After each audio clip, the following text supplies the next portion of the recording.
The repurposing of mining operations that no longer run at full capacity is fast becoming popular here on the continent.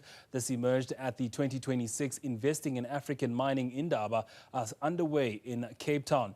Business anchor Tumisang Ndlovu discussed this with Northbound Processing chairperson Ernie Lai King. Thank you so much for your time, Ernie. First of all, let's talk about this revolution that we are seeing in repurposing of mines, but making money out of what is then deemed to be the leftover.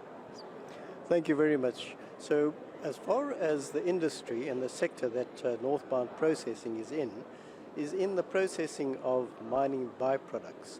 And that's a polite term for mining waste. Things like grease, wood chip, rubber liners, steel liners, spent carbon, sludge. These are things that are produced by the mine during their operations, which they have an environmental obligation to get rid of. It's an environmental obligation that they take seriously, so they can't afford to have this byproduct being stockpiled or to mount up in any quantity on the mine.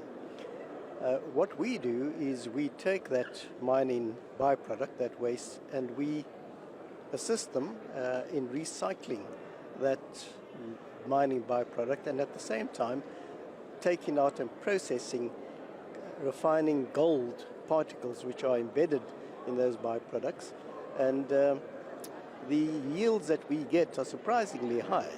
Absolutely, and I'm looking to find out that now that you find some sort of lucrative returns in this regard, where then within the mining indaba do you feel that there could be more in terms of not only state but also the private sector's support in growing this industry?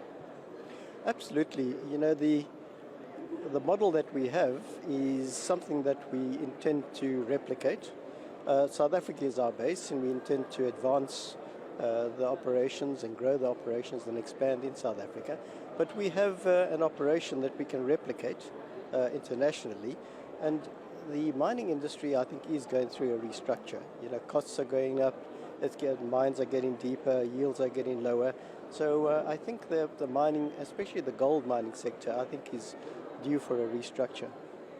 Thank you so much for your time. That is Ernie Lai King of Northbound Processing talking to us about byproduct services that they provide right here at the Mining Indaba for 2026. For Newzroom Afrika on Channel 405, I'm Tumisang Ndlovu in Cape Town. Tumisang Ndlovu there at the Mining Indaba will bring you that coverage for the rest of the week.